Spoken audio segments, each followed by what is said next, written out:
In this video, you will learn how to connect the connectgo.pro app with the knee joint. First, ensure that the knee joint is properly assembled.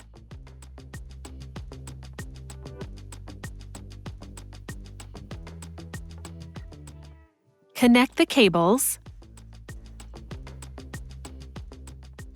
and gently push the tube adapter into the knee joint.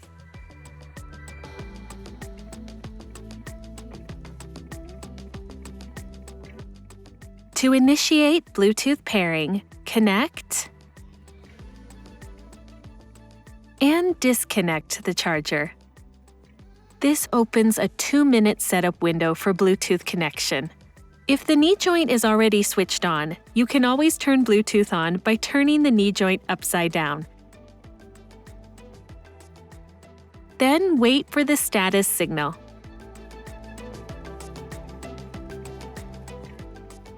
Log in with the connectgo.pro app and select the knee joint you wish to customize.